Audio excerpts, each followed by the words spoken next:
Bismillahirrohmanirrohim. Assalamualaikum warahmatullahi wabarakatuh. Perkenalkan, nama saya Nur Fadila Iswan, mahasiswa Pendidikan Teknik Elektro 02 Universitas Negeri Makassar. Kali ini saya akan menjelaskan tentang teori teknik pendingin kulkas dan AC. Jadi kali ini saya akan menjelaskan tentang teori teknik pendingin kulkas dan AC. Jadi secara garis besar komponen pendingin kulkas ada dua. Yang pertama disebut dengan komponen pemimpaan atau mekanik. Dengan yang kedua ada komponen kelistrikan. Jadi pada video kali ini kita akan membahas tentang komponen tersebut beserta dengan fungsi masing-masing. Pertama yaitu diagram pemimpaan atau mekanik. Jadi teman-teman bisa melihat di sini bagaimana diagram pemimpaan dari komponen kulkas. Di sini ada kompresor, ada filter atau dryer, ada pipa kapiler, ada kondensor, serta ada evaporator. Jadi ini adalah macam-macam komponen pada kulkas.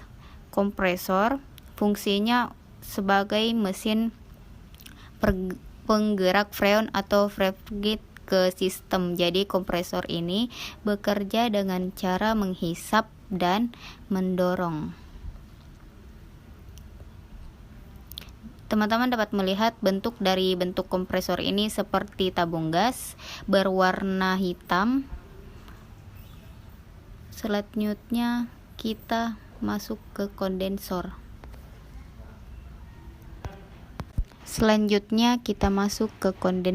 Fungsinya sebagai tempat pembuang panas atau pelepas panas atau kalor.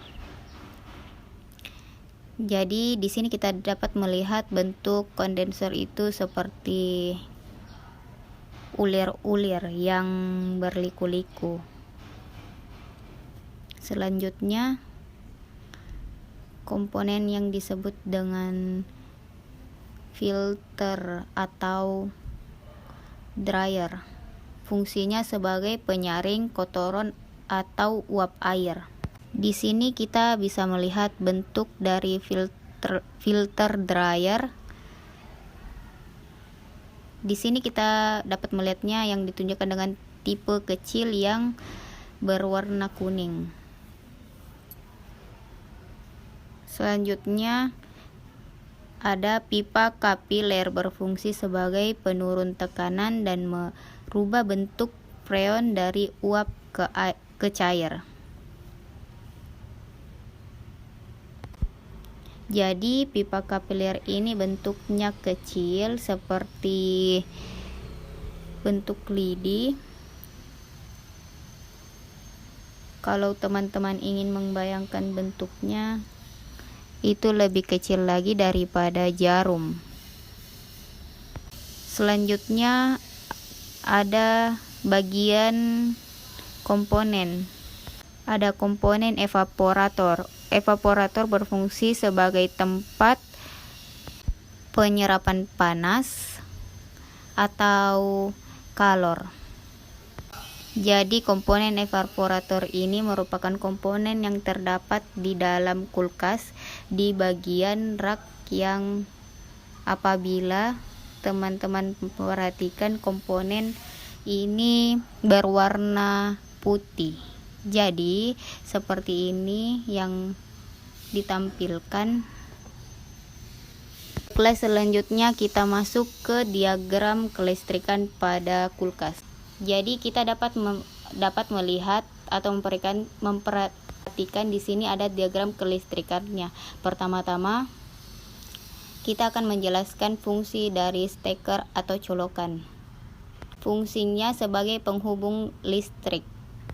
Jadi steker atau colokan ini berbentuk seperti saklar. Di sini kita dapat melihat Selanjutnya ada termostat. Fungsi dari termostat itu sendiri sebagai sensor suhu atau pengatur suhu. Jadi bagian ini juga bisa berfungsi sebagai sensor untuk menghidupkan maupun mematikan, ataupun bisa disebut sebagai on off. Selanjutnya ada overload. Fungsinya sebagai pengaman kompresor dari arus lebih. Jadi di sini kita bisa memperhatikan bagian dari overload itu sendiri. Seperti pada gambar bagian berikut ini. Di sini kita dapat melihat overload. Jadi overload ini akan bekerja apabila ada arus yang masuk melebihi arus nominal, maka dia akan memutus arus sehingga kompresor tidak bekerja secara berlebihan. Sementara kompresornya sendiri berfungsi sebagai mesin penggerak atau mesin penggerak freon atau refrigen ke sistem dengan cara menghisap dan mendorong. Jadi kalau diibaratkan di tubuh manusia, kompresor ini berfungsi seperti jantung yang akan memompa darah. Jadi di kulkas jantungnya itu disebut dengan kompresor. Di sini teman-teman dapat melihat bentuk dari kompresor itu bekerja apabila dibantu dengan PTC. Nah, pada kulkas itu biasanya menggunakan PTC untuk membantu perputaran dari kompresornya. Sementara ada juga kulkas yang hanya menggunakan run kapasitor, namun pada AC PTC ini digunakan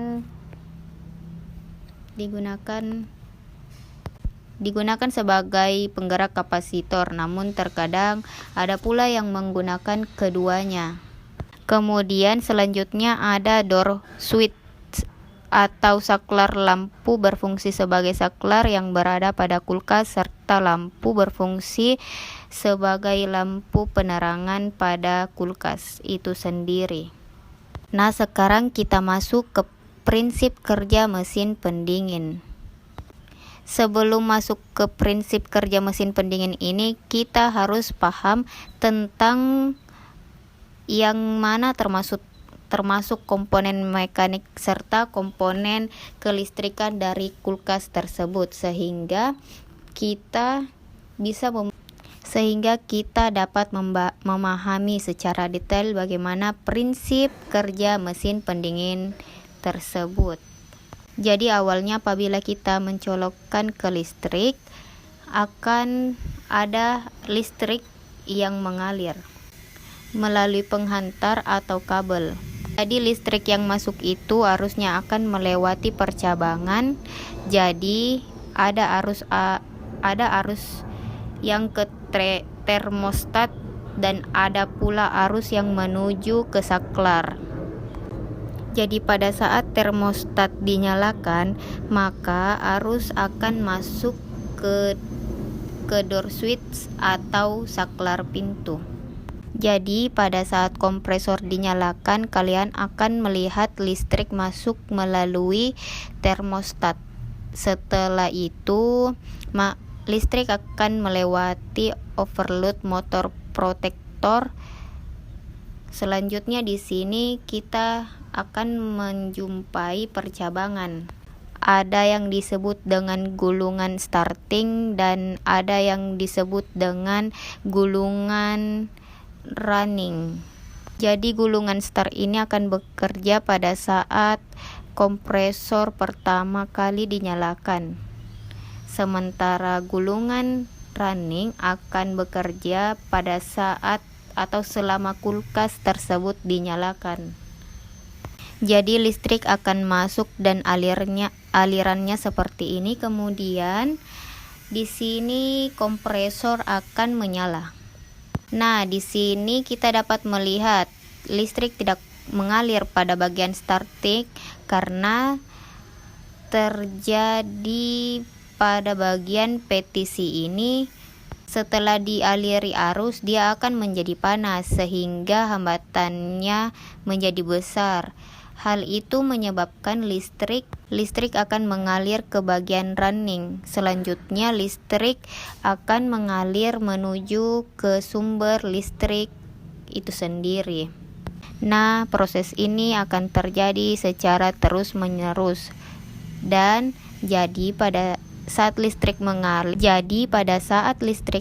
mengalir seperti ini pada bagian mekanik, kompresornya akan bekerja. Kompresor akan mulai mengalirkan freon seperti yang ditunjukkan pada bagian tersebut. Jadi freon ini akan bergerak menuju ke kondensor, kemudian akan melewati pipa kapiler, selanjutnya masuk ke evaporator. Selanjutnya pada bagian evaporator ini udaranya akan kembali dihisap, kemudian dibawa kembali ke bagian kompresor. Kemudian udaranya akan didorong lagi. Jadi proses ini terjadi secara terus-menerus yang disebut dengan proses pendinginan. Jadi mulai dari kondensor, kemudian ke pipa kapiler, terus ke evaporator dan kembali lagi. Jadi proses ini disebut dengan proses pendingin pendingin pada kulkas yang terjadi secara terus-menerus. Jadi kapan proses ini berhenti? Dia akan berhenti pada saat suhu dingin yang ditentukan oleh termostat tersebut telah tercapai. Jadi pada bagian evaporator ini apabila suhu kedinginannya itu sudah mencapai minus atau air yang dimasukkan ke dalam kulkas telah membeku, maka termostat akan membaca sehingga pada saat dinginnya tercapai, maka termostat akan mematikan aliran listrik yang menuju kompresor.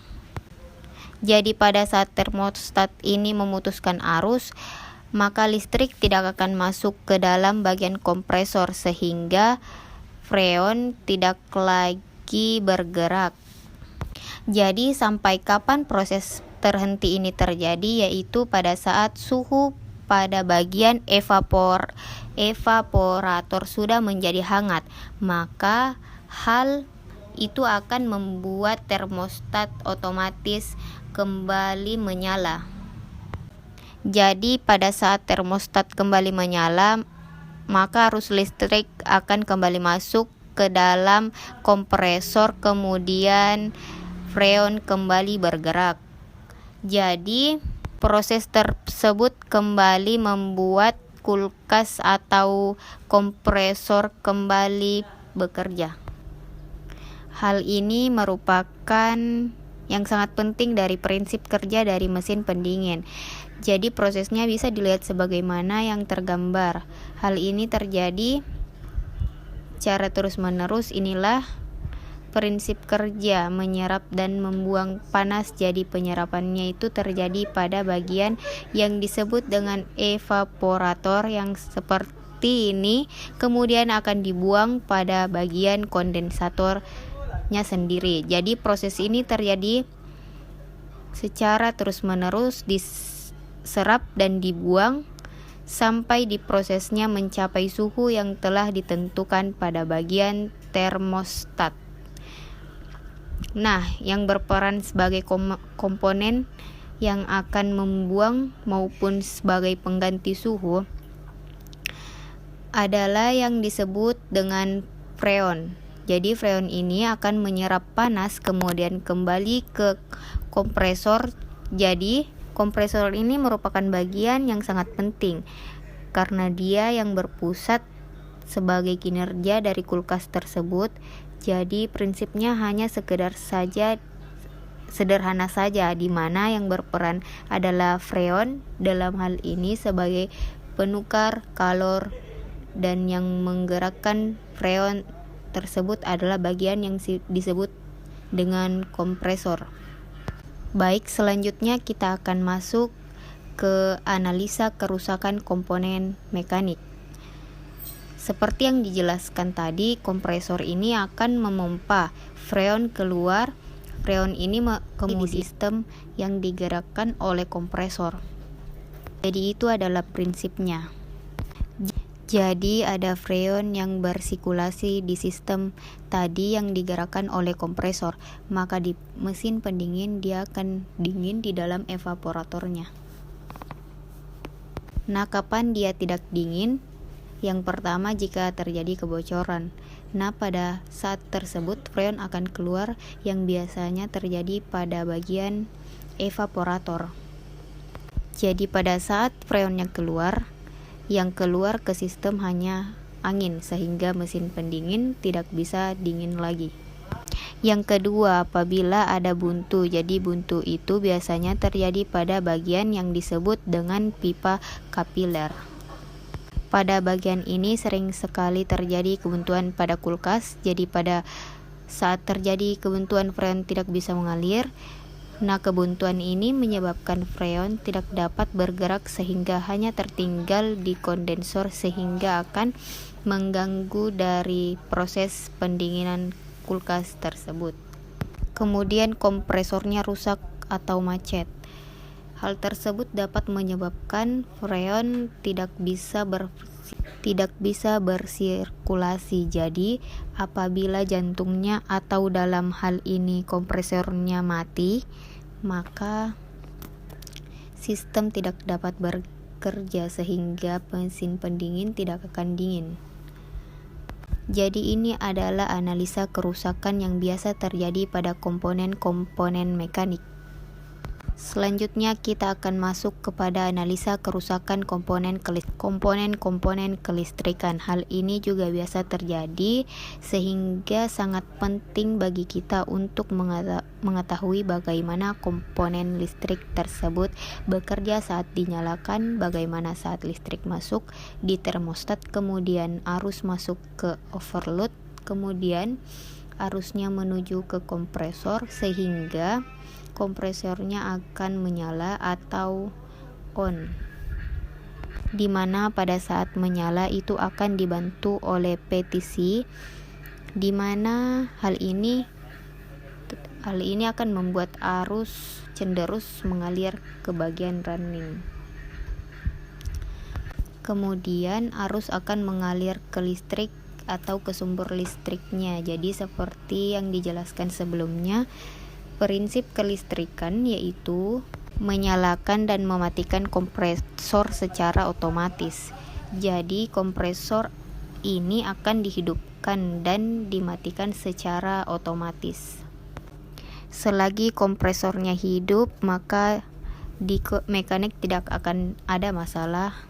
Maka pada bagian mesin pendingin akan tetap menjadi dingin. Adapun kerusakan yang biasa terjadi pada komponen kelistrikan, yang pertama adalah termostat. Jadi pada saat bagian termostat ini akan kerusakan termostat ini akan terputus sehingga aliran listrik yang masuk ke kompresor akan mati, sehingga kompresor tidak akan menyala atau on,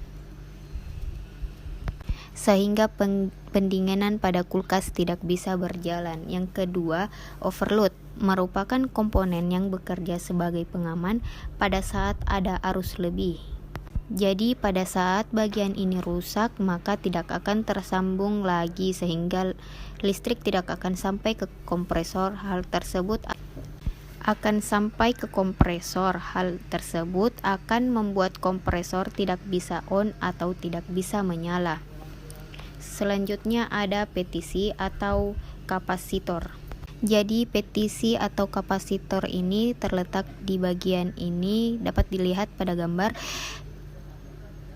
Jadi petisi ini berfungsi sebagai pembantu pemutar awal dari kompresor. Hal ini menjadi penyebab apabila petisinya rusak, maka arus yang akan masuk juga akan tidak bisa memutar kompresor itu, sehingga harus dibantu oleh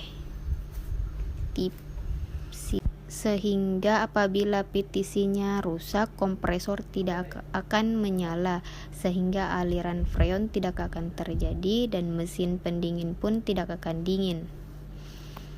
Dan yang keempat adalah kompresornya itu sendiri.